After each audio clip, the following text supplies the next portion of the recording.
வணக்கம். தடத்தின் மதிய நேர செய்திகளுடன் இணைந்து கொள்கிறீர்கள். விரிவான செய்திகளுக்கு செல்ல முன் முதலில் தலைப்புச் செய்திகள். அடுத்த சில மணி நேரத்தில் கூட்டப்போகும் பலத்த மழை. ஹோட்டலில் மின்தூக்கி அருந்து விழுந்ததில் இளைஞன் பலி. இந்தியாவில் ஹெலிகாப்டர் விபத்தில் 7 பேர் பலி. கணவன் நடத்திய துப்பாக்கிச் சூட்டில் மனைவி பலி. ஈரான் தாக்குதலில் சிக்கி இலங்கை இளைஞன் படுகாயம். இஸ்ரேலின் பீனி பிராங்க் பகுதியில் ஈரானிய ஏவுகணை தாக்குதலில் இலங்கை இளைஞர் ஒருவர் காயமடைந்துள்ளார். இன்று காலை இச்சம்பவம் இடம்பெற்றுள்ளது. கட்டுமான தளத்தில் பணிபுரிந்து கொண்டிருந்த இலங்கை இளைஞரே காயமடைந்துள்ளதாக சர்வதேச ஊடகங்கள் தெரிவித்துள்ளன. ஏற்கனவே இவ்வாறு 2 இலங்கை பெண்கள் சிறு காயங்களுக்கு உள்ளாகினர். இஸ்ரேலின் வலிந்த தாக்குதலை அடுத்து ஈரான் நடத்தி வரும் தாக்குதல்களால் இஸ்ரேலின் பல பகுதிகளுக்கு கடும் சேதம் ஏற்பட்டுள்ளது. மத்திய சப்ரகமுக மேல் வடமேல் மற்றும் தென் மாகாணங்களில் அடிக்கடி மழை பெய்யக்கூடும் என வளிமண்டலவியல் திணைக்களம் எதிர்வு கூறியுள்ளது. சப்ரகமுக மற்றும் மேல் மாகாணங்களில் சில இடங்களிலும், அத்துடன் கண்டி, நுவரெலியா, காலி மற்றும் மாத்தறை மாவட்டங்களின் சில இடங்களிலும் 50 மில்லிமீட்டரிலும் கூடிய ஓரளவு பலத்த மழை பெய்யலாம் எனவும் எதிர்பார்க்கப்படுகிறது. வடமாகாணத்திலும் அத்துடன் அனுராதபுரம் மாவட்டத்திலும் சிறிதளவு மழை பெய்யக்கூடும்.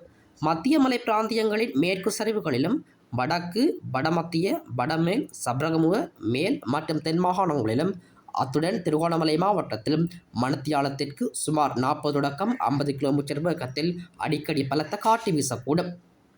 பலத்த காற்றும் மின்னல் தாக்கங்களும் ஏற்படக்கூடிய சந்தர்ப்பங்களில் பொதுமக்கள் அவதானத்துடன் செயற்படுமாறு கேட்டுக்கொள்ளப்படுகின்றனர். புத்தளம் தொடக்கம் கொழும்பு, காலியூடாக ஹம்பாந்தோட்டை வரையிலான கடல் பிராந்தியங்களின் பல இடங்களில் மழை பெய்யக்கூடும். நாட்டை சூழவுள்ள கடல் பிராந்தியங்களில் தென்மேற்கு திசையில் இருந்து காற்று வீசும். புத்தளம் தொடக்கம் மன்னார் காங்கேசன்துறை ஊடாக முல்லைத்தீவு வரையான கடல் பிராந்தியங்களில் மணித்தியாலத்திற்கு 35 தொடக்கம் 45 கிலோமீட்டர் வேகத்தில் காற்று வீசும். இக்கடல் பிராந்தியங்களில் காற்றின் வேகமானது அடிக்கடி மணித்தியாலத்திற்கு 60 தொடக்கம் 70 கிலோமீட்டராக அதிகரித்து காணப்படும். இவ்வாறான சந்தர்ப்பங்களில் இக்கடல் பிராந்தியங்கள் மிகவும் கொந்தளிப்பாக காணப்படும். ஆகையினால் இக்கடல் பிராந்தியங்களுக்கு மறு அறிவித்தல் வரையில் மீனவர்களும் கடல்சார் ஊழியர்களும் செல்ல வேண்டாம் என அறிவுறுத்தப்படுகின்றனர். நாட்டை சூழவுள்ள ஏனைய கடல் பிராந்தியங்களில் மணித்தியாலத்திற்கு 30 தொடக்கம் 40 கிலோமீட்டர் வேகத்தில் காற்று வீசும். புத்தளம் தொடக்கம் கொழும்பு, காலி, ஹம்பாந்தோட்டை ஊடாக பொத்துவில் வரையான அத்துடன் முல்லைத்தீவு தொடக்கம் திருகோணமலை ஊடாக வாகரை வரையான கடல் பிராந்தியங்களில் மணித்தியாலத்திற்கு 50 தொடக்கம் 55 கிலோமீட்டரிலும் வேகத்தில் அடிக்கடி காற்று அதிகரித்து வீசக்கூடும். இவ்வாறான சந்தர்ப்பங்களில் இக்கடல் பிராந்தியங்கள் கொந்தளிப்பான நிலையில் காணப்படும். மன்னார் தொடக்கம் புத்தளம், கொழும்பு, காலியூடாக மாத்தறை வரையான கடல் பிராந்தியங்களில் கடல் அலையானது சுமார் 2.0 தொடக்கம் 2.5 மீட்டர் உயரத்திற்கு மேலெழக்கூடும் என தெரிவிக்கப்படுகிறது. ஆகையினால் கடலுக்கு செல்லும் மீனவர்களும் கடல்சார் ஊழியர்களும் மிகவும் அவதானத்துடன் கடற்தொழில் நடவடிக்கைகளில் ஈடுபடுமாறு கேட்டுக்கொள்ளப்படுகின்றனர். குடும்ப தகராறு காரணமாக கணவன் நடத்திய துப்பாக்கிச் சூட்டில் மனைவி உயிரிழந்துள்ளார்.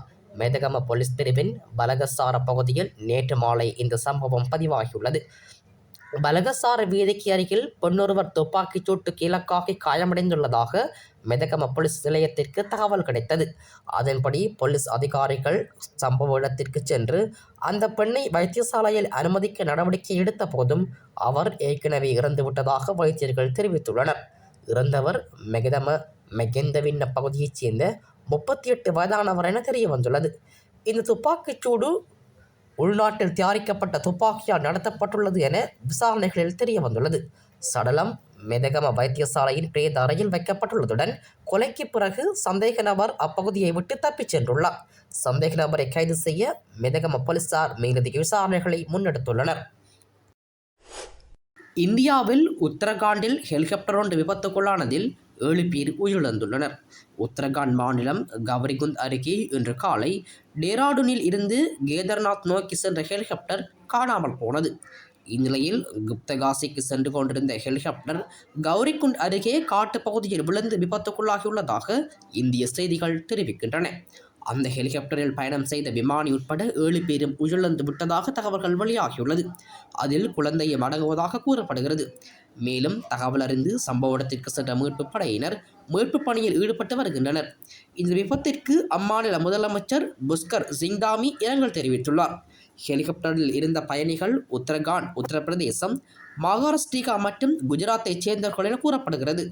அந்த பகுதியில் வானிலை மிகவும் மோசமாக இருந்ததால் ஹெலிகாப்டர் வழிதவறி சென்றதாக தெரிவிக்கப்படுகிறது. மொரட்டுவையில் அடுக்குமாடி ஹோட்டலில் மின்தூக்கி அறுந்து விழுந்ததில் 19 வயதுடைய இளைஞன் ஒருவர் உயிரிழந்துள்ளார். சம்பவத்தன்று ஹோட்டலில் பணிபுரிந்த இளைஞன் மின்தூக்கியை பயன்படுத்தியுள்ளார். இதன்போது மின்தூக்கி அமைப்பு செயலிழந்து அறுந்து விழுந்ததில் இளைஞனுக்கு பலத்த காயம் ஏற்பட்டுள்ளது. காயமடைந்த இளைஞன் பாணந்துறை ஆதார வைத்தியசாலையில் அனுமதித்த போதிலும் அவர் ஏற்கனவே உயிரிழந்து விட்டதாக வைத்தியர்கள் தெரிவித்துள்ளனர். இந்த சம்பவம் தொடர்பாக ஹோட்டலின் முகாமையாளர் போலீஸ் நிலையத்தில் முறைப்பாடு செய்துள்ளார். சம்பவம் தொடர்பில் மேலதிக விசாரணைகளை மொரட்டுவை போலீசார் மேற்கொண்டு வருகின்றனர். அடுத்த சில மணி நேரத்தில் கூட்டப்போகும் பலத்த மழை. ஹோட்டலில் மின்தூக்கி அறுந்து விழுந்ததில் இளைஞன் பலி. இந்தியாவில் ஹெலிகாப்டர் விபத்தில் 7 பேர் பலி. கணவன் நடத்திய துப்பாக்கிச் சூட்டில் மனைவி பலி. ஈரான் தாக்குதலில் சிக்கி இலங்கை இளைஞன் படுகாயம். இது போன்ற செய்திகளை தெரிந்து கொள்ள தடம் நியூஸ் சேனலை சப்ஸ்கிரைப் செய்து அருகில் உள்ள பெல் பட்டனை கிளிக் செய்யுங்கள். மேலும் இது போன்ற செய்திகளை உடனுக்குடன் தெரிந்து கொள்ள தடம் FM.com என்ற இணையதளத்தின் வாயிலாகவும் எங்களுடன் இணைந்து கொள்ளுங்கள்.